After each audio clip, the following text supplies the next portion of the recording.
Tingnan natin kung gising na si Axel. Tulog pa siya. Diyan na siya natulog sa amin kasi wala na yung mga pinsan niya. Yan. Dito yung nag-stay yung pinsan niya, yung tatlong pinsan niya dito nakatira nung nakaraan. Isang buwan sila dito nag-stay kasi umuwi na sila ng Jensen.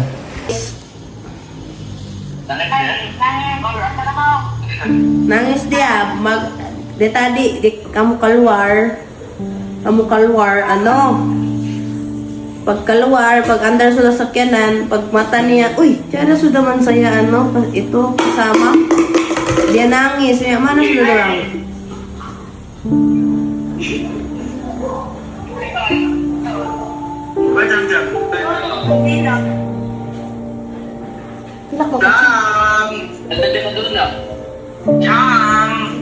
Jam lang. Nagdating naman sila sa Jensen. Alam, magpunta ka na doon. Mag-apas ka doon. Wala mo lang iPad. Paayos natin yung iPad mo eh. Magpunta man tayo ng Midsayap. Ipaayos natin yung tablet mo eh. Pagdating mo kaya dyan. Kabukas, maglahat tayo. Kung sa Midsayap, iayos natin yung tablet mo.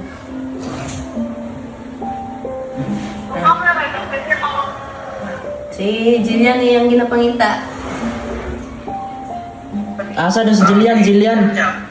Si Jillian. Oh. Nandito man yan sila sa Pilipinas. Siyang daw. Si Jillian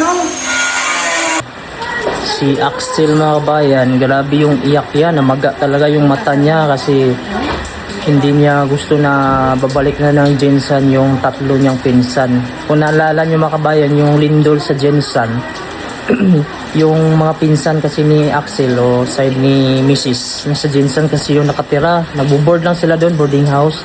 Kaso nung lindol, nawasak din yung tinirahan nila. Mabuti hindi sila na paano, nag-crack lang kasi nasa school sila ng mga tayo noon. So wala silang matirahan. Sabi ko kay Mrs., dalhin mo na lang yung mga bata dito sa bahay habang tayo nagbabakasyon. Kaya yun, dinala niya dito. Isang buwan din sila dito nang napag-decide nila na babalik na ng Jensen kasi nga may module sila, nag-aaral pa sila. So ngayon, yung nangyari, umuwi sila kahapon, madaling araw pa. So hindi ko nga nadatnan na kasi antok na ako kasi si Amaya binabantayan ko rin, nagdididi. Si Axel lang yung nakabantay. Paglabas niya, wala na sila. Tapos yun, umiyak na si Axel, namaga yung mata niya. Gulat ako nung kinabukasan, ang maga ng mata niya. Sabi ko, anong nangyari?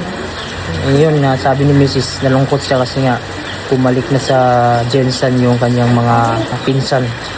Tapos yun, biniro na lang namin si Axel na baka bibisita kami dun sa Jensen masunod na araw siguro. So titingnan ko lang kasi nga hindi namin pwede dalhin si Amaya kasi madali siya magkasakit lalo na alikabok. So dun, malikabok pa naman at mainit. So, malapit pa naman kami babalik na sa Greenland. So ito yung inaalala ko kasi sinasabihan ko palagi si Axel na babalik na tayo ng Greenland. Sabi niya, ayaw niya daw, dito lang daw. Sabi niya, mga 2 years pa daw. 2 years ang tagal pa yun kasi ma-expire na yung visa namin. Pero sasama naman yun sa amin. Ang problema lang ko yan, baka iiyak talaga yan siya. Yun yung isa sa mga kuwan. Pero nung unang umalis kami mga kabayan, excited talaga siya. Nung nandito kami, sabi niya, kailan tayo pupunta ng Greenland? Kasi hindi pa nga siya na nakapunta. Gusto niya makauna ng snow. Pero nung tumagal na doon, yan. Mas nakuha niya talaga na mas maganda pa rin dito. Kasi nandito nga yung mga pinsan niya, mga barkada niya. Pero yun, para sa future, yung ginawa namin ito kahit mahirap. Kaya umalis kami dito sa Pilipinas. So ngayon, babalik na naman kami. Medyo nakakalungkot na din pero wala tayong magawa kasi for the future nga ang ginawa natin. Kasi kung susundin natin sila, dapat meron tayong diskarte dito, may income tayo na malaki.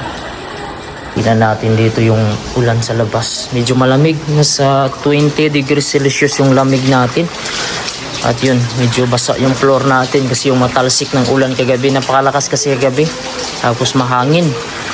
Ito yung buong paligid natin, no. Medyo green na green yung Bermuda natin pag naulanan siya. At yung puno ng rambutan, marami na siyang bunga. Ayan. So ito yung panahon natin, medyo mapag siya. At grabe, may bagyo kasi dito sa amin. Tingnan nyo naman yung langit, oh. So alas 7, medya na dito pero tuloy-tuloy pa rin yung ulan. Kagabi napakalakas. So ngayon mga kabayan, ipakita ko sa inyo yung itaas nito. Bali hinarangan ko siya kasi inaakyat kasi ng mga bata at saka hindi pa kasi tapos sa itaas. Plano ko kasi na i-extend pa ito. Pagbalik ko sa Greenland, pag nakaipon-ipon, i-extend ko ito sa itaas. Hindi pa natapos. So ito yung umaga natin ngayon. So tara, samahan nyo ako dito, akyat tayo. Hinarangan lang namin dito ng ito, yung mga bulak na ito para hindi diretso dito yung mga bata. Tapos ito, nilagyan ng papa ko ng harang dito. So akyat tayo dito Pakita ko sa inyo dito yung magiging project natin pag nakabalik tayo ng Greenland. Medyo malaki-laki pa yung gastusan nito. Maganda dito kasi may puno ng rambutan. Ayan, marami pa yan dati, pero pinutol namin yung sa amin kasi yan na, binahaya na dito. Ayan, so ito medyo may gagastusin pa tayo dito mga kabayan Pakita ko sa inyo yung project natin dito. So dito tayo sa aking rooftop ng bahay. Actually ito mga kabayan, yung bahay ko na ito, natapos na ito dati. Pero dahil nga ay medyo naliitan ako, so nagpa-extend tayo. So yung area ko pala dati, hanggang dito lang ito. Tapos nag-extend ako ng padulo para balcony siya mga kabayan dito sa itaas. Pero nung tumagal, sabi ko, pagawa na lang ako dito ng isang kwarto siguro tapos sala. Kasi pag sa baba pa ako gagawa mga kabayan, medyo mahirap dun sa baba kasi magtitibag pa kami dun. Tibagin ko sana dun sa baba. Kaso ang problema ko ay mahirap dun tibagin. So ipakita ko sa inyo dito yung sitwasyon. Ito po yung sa itaas ko. So mula dyan mga kabayan, ito. So nag-extend kami dito, in-extend ito ng kuwan. Kasi dati hanggang dito lang talaga yon. Itong poste na to, ayan dito. Ayan. So naisipan ko kasi na magkuhan dito, magawa ng isang kwarto sana. Para dito kami kuhan ni Mrs. dito kami kakwarto, tapos yung mga bata sa ibaba. Ayan, pakita ko sa inyo Ito, maganda kasi yung view dito kasi may rambutan. Ayan po yung hagdan pababa. Ayan. Ito yung hagdan. Ayan. Ito po yung hagdan pababa. Okay, pakita natin yung umpisa. Ayan. So pag akyat mo dito, ito po yung parang kuan dito, balcony ko sana dito. Tapos ang plano ko mga kabayan, ito sana ang magiging kwarto ko. Ito magiging kwarto ko sana ito. Tapos mayroong isang CR, tapos mayroong kunti lang na kusina lang para lang sa amin mag-asawa. Tingnan nyo naman yung view doon. Bundok yan, nagpapag siya dahil sa lamig at saka ulan. Tapos ang balak ko mga kabayan, extend ko dito na yung magiging kwarto ko. Ito banda dito, magiging kwarto ko.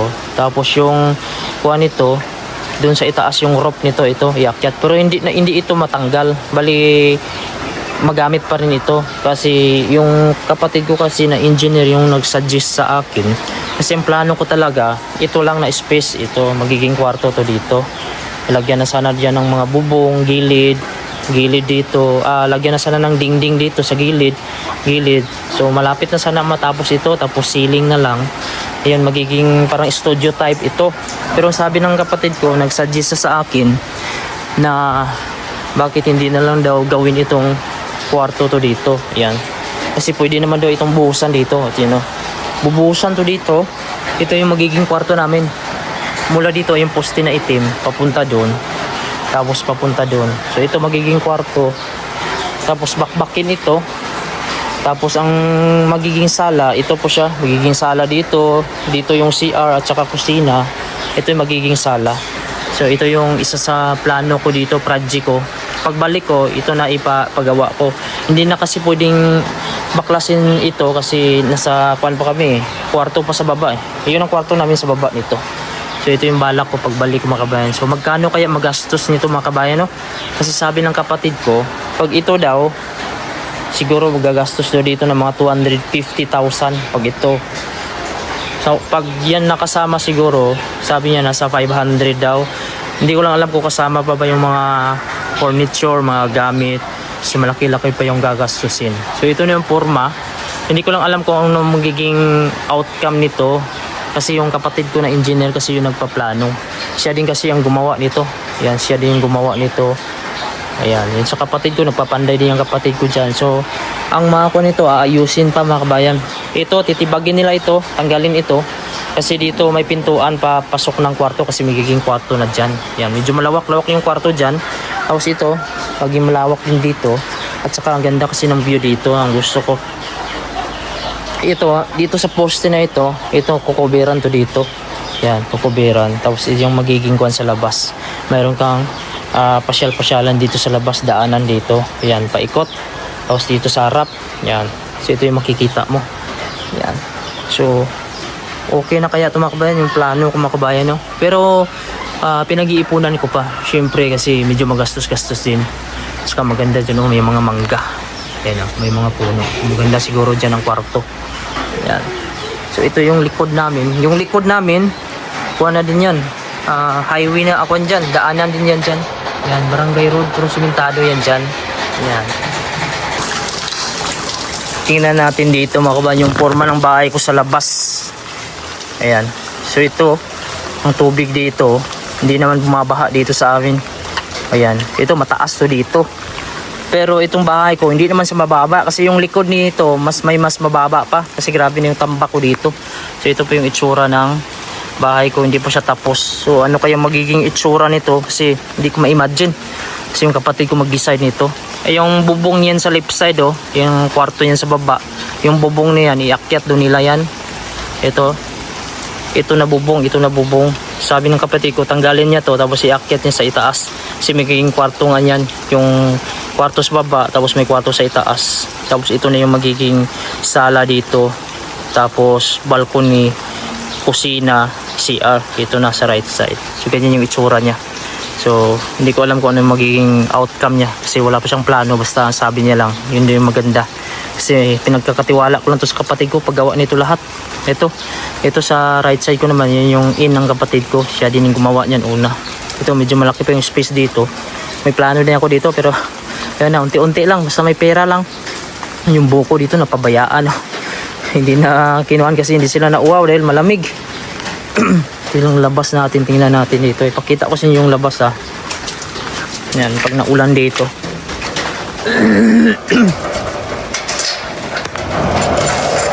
Ayan. So grabe yung lakas ng ulan pero hindi po bumabaha dito sa amin. Tingnan nyo naman yung tubig ko. Ganyan yung tubig. Ito yung pinakataas dito sa amin. Ito sa area ko. Ayan. So yung style niyan, ayan, yung pinakamababa. Yun, mababa yan dyan. Pero hindi naman nabaha kasi may kanal dyan, malalim din. Ito, tinambakan nga nila dito, katabi namin ito. Grabe yung tambak. Hanggang dyan yung tambak yan para may label niya sa amin. Tapos yun yung likod, Yan, ganyan kababa yung area namin dati. Kaya, yan tingnan nyo. Grabe yung tambak ko dito sa area ko. Bago ito napagawa. Yan. So, pasok tayo.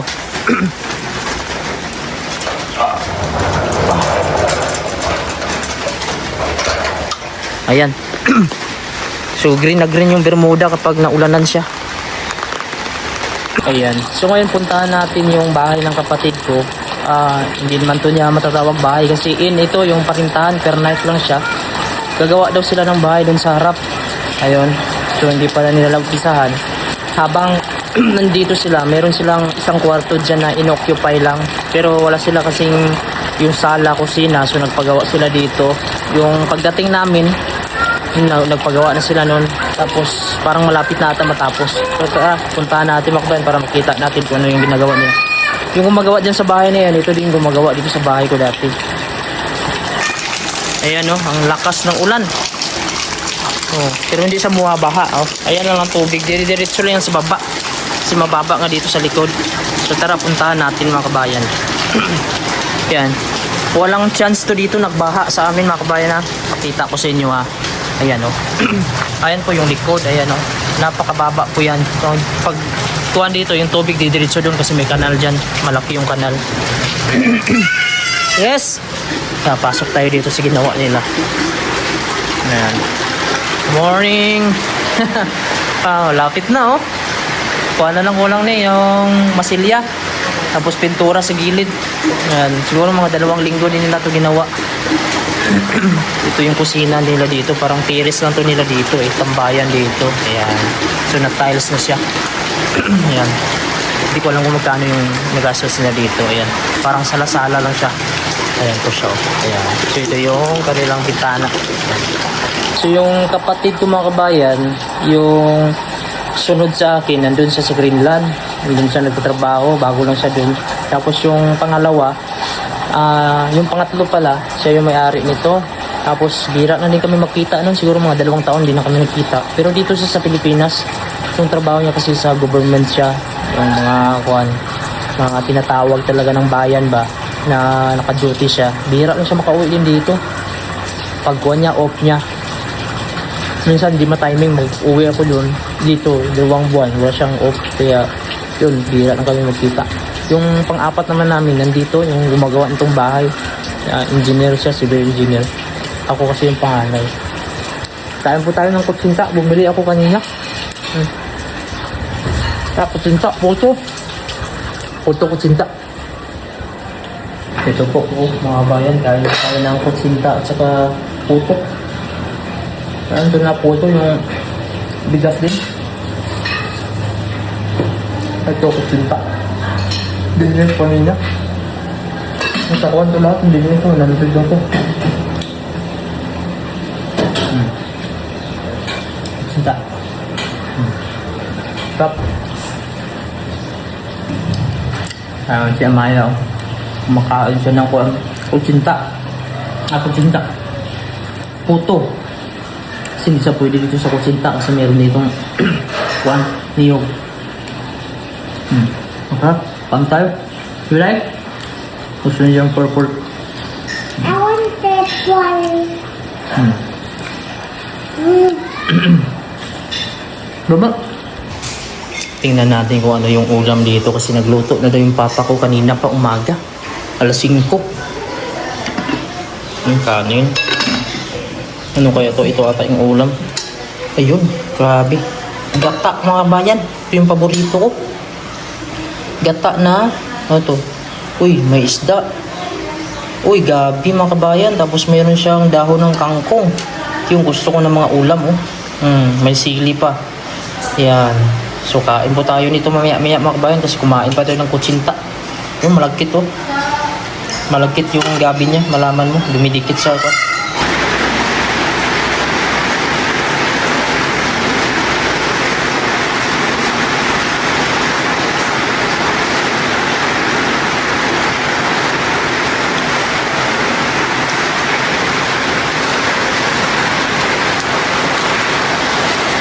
Yung ulan. Tuloy-tuloy pa rin yung ulan, oh.